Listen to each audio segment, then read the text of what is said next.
Hello, everyone. Welcome to Board Game Design Time. And on this episode, we're going to talk about prototypes. Not just any prototypes, though. We're talking about the very first prototypes. We're going to say when you want to start prototyping the game and what you want to do and not do when you're making your first prototypes. My name is Chris, and I'm here with my good friend Matt. Say hello, Matt. Hello? That's my favorite part of the show is when I tell you to say hello. Because you basically have Oh, to. yeah, You can't I just know. not. Hi. I don't want to be like, goodbye. Yeah, that'd be weird. So last episode we talked about inspiration, and one of the things I mentioned was the idea of rapid prototyping. I mentioned that you were a big fan of it, Matt, and I'm also a big Yeah. fan of it too. And let me tell you a little story and explain to you what rapid prototyping is and why it's so important. And I'll start with what it is.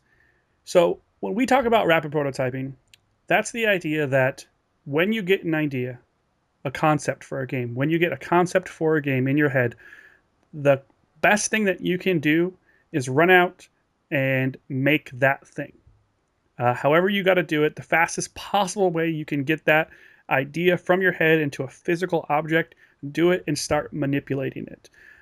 One of the things I hear about game design a lot is the idea that you really want to fail as fast as possible because that's how you fix the parts that are bad.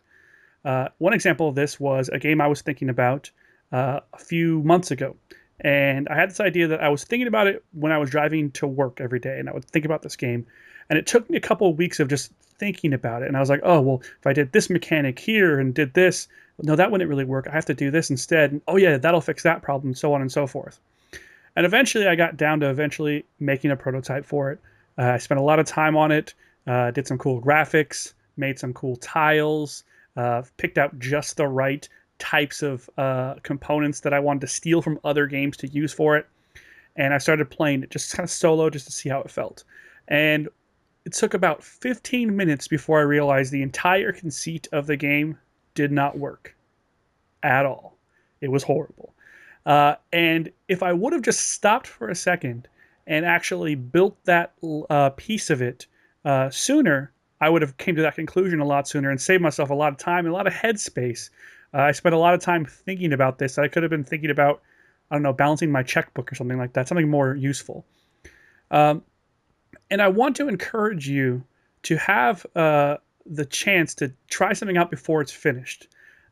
Matt, you were there Yes. when myself and Pete first brought our game Flapjack Flip Out uh, to game night. And I want you to describe what that was when we first started playing it, before we even talk about what it is now. When you first started playing it or when you guys had the idea? So, Not where we had the idea, but when we brought it to the game night, what was it right, okay. like? Well, it was just a bunch of, I think there were hexes at the time from another game that Pete Newland was designing. And it was another piece of larger cutout cardboard. So these hexagons were supposed to be flapjacks, and you're supposed to flip them up in the air. And it was just chaos, and it was really fun at the time. And then it just, from there, it went on to something better. Right, because that very first night, all Pete said was, "Hey guys, we're gonna flip these flapjacks around and just see if it's fun." And that was it. We just did the fun test. The we're just gonna do this and see if it's fun. And that's the first test. That's the first question that you have to ask yourself as a designer and say, is this game fun? Is this mechanic fun? And you won't know that until you try it out. And that's so important. Um, I have so many ideas that start from that process and then get built upon. And even more importantly, I have so many ideas that I get to discard because I started with that process first. Um, it's a little bit strange because when you go into design something, let's say if you're designing a magazine layout, or you're going to paint a picture, or you're going to draw something, you're really like looking for that end goal.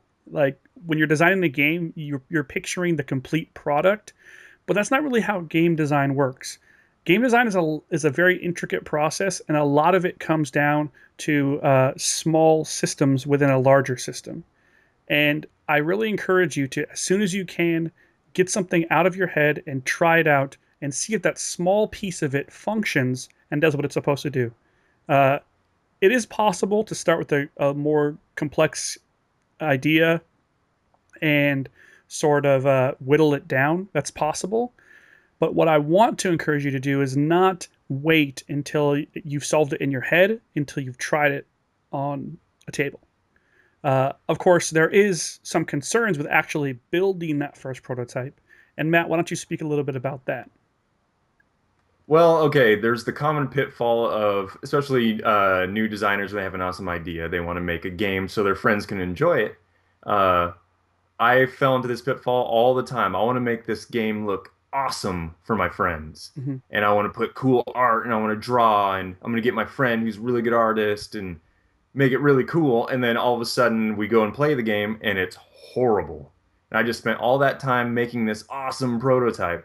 So what Chris was talking about, the rapid prototyping, don't go through the headache of making it look super awesome. Just write down notes and pieces of scrap paper and try out your mechanics with little chits or glass beads, or take a lot of stuff from other games.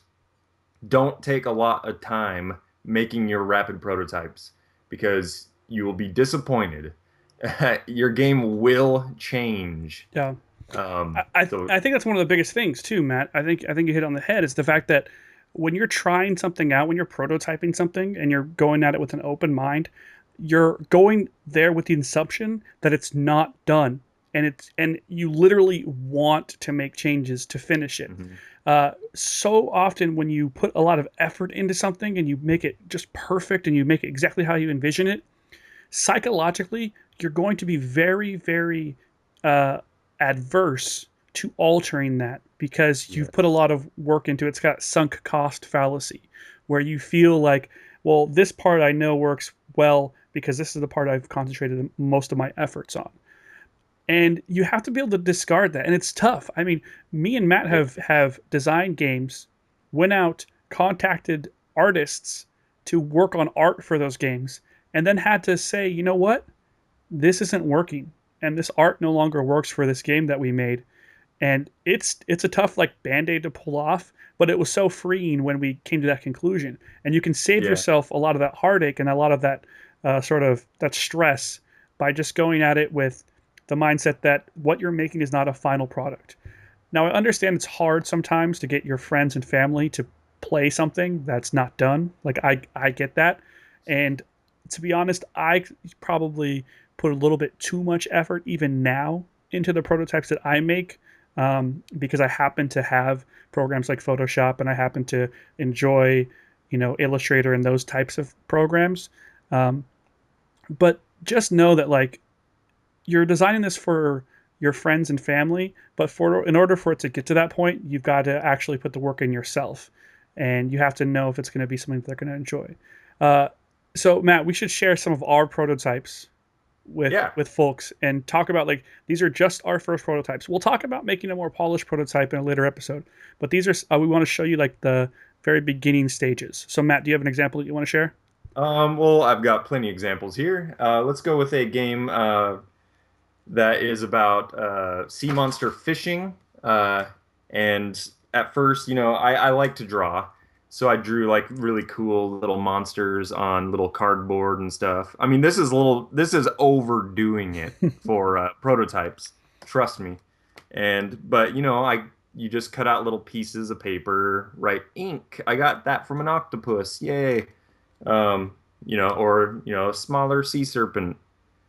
Just draw, and then you can get even more basic with this card right here. They're everywhere. Draw 4 cards. All you just a marker and a piece of paper. That's all you need. Yeah. So I designed a game. What is that? Hunter? Oh, Yeah, look at that little hunter yeah. there. That's pretty good He's actually. cute. I don't even know why we're hiring artists when you can Um, put stick figures out like that. So I'm going to show you a game that I'm currently designing called Nighthawks, and I want to show you where it first started. I don't even think Matt has seen this one, but this is the first Nighthawks card. Now I keep in mind I don't think Matt you can't see my camera, so just like I'll hold no. stuff up and I'll tell you to react, and you'd be like ooh. But so this is the very first Nighthawks card that was ever made. You can see I had an idea for a space fighter. I just drew a little fighter and colored it in with some marker there. So that was the Carba fighter. And then the version that I first played with Matt looked like this. This is I took this to a game night and we moved this around. Like I said, this is sort of a space combat game. Uh, and then two other versions came from that. So eventually I went to this, a little bit more polished. It was a black and white print, but I added some marker to it. And now this is my current prototype. And I want to show you, like, this card right here has been played close to 100 times at various playtesting events. Like this design right here. So imagine if this is what I'm taking to like big conventions and playing the game. You can start less than that. It's okay. No one's gonna blame you. Do you have another example, Matt, of a prototype that you want to share? Um, yeah, sure. This was a game I called Rendezvous Point. It was like set, 1960s, 70s style sci-fi, but you can't tell from the prototype because it was just a piece of paper with some. This is actually really nice. Yeah. Trust me. And then here was like the little Jeeps that you drove in. I took some time on paint. Is that MS Paint? That's good. Yeah. And then, cut out little things and bits and pieces from other games. And you got a working prototype. I'd be happy to play a game that was made out of dirt hills and drawn with sticks. And that's a prototype right there. All right, I have one more. So in the last episode, I talked about a video game that I made about a side-scrolling video game, and I want to share with you the current prototype now, which is basically some cards in sleeves. Again, I photoshopped some different cards there. There's like you can't really see the IP that I'm infringing. So there you go. So there's just cards I made in Photoshop, and then you can see some pieces of paper and some tokens that I put into a case there. But the reason I'm showing you this, that's the current prototype right now. The reason I'm showing you that is because I want to put a image on the screen now of the first prototype. And what you're looking at is actually some business cards, NPC Cast business cards, that I cut up and wrote on and used to make a prototype when I was on the plane back from Gen Con 2 years ago. Because I had the idea then, and I wanted to rapid prototype it. So I didn't wait till I got home. I didn't wait till I could get to a printer. I literally reached into my backpack and was like, what do I have? I have these business cards. Cool. I'm making this game right here. I had some pennies and went to town. So that's what we're talking about when we're talking about rapid prototyping. That game currently has no rules. It has a couple of mechanics that I can use to sort of try out, but it's not even to the point now where I'm actually determining like what the end game might look like or what the objective is or if players have different powers or any of that stuff. I'm only focusing on is jumping up and down over these platforms and making these platform or side scroller levels fun. And that's where I'm at with that. So it can really come from anywhere. And I think that's what we want to take away from this episode is the fact that get out there and start turning your idea into reality and don't have any shame in your game. Do you get it, Matt? No. So click down below to subscribe to the show. Remember, this show is about you guys. We want to empower you to go out there and design stuff. It's board game design time. And what time is it? Board game design time. And when is that? Now. We'll work on that catchphrase, but it'll get there. Anyways, we'll see you guys next time. Bye-bye.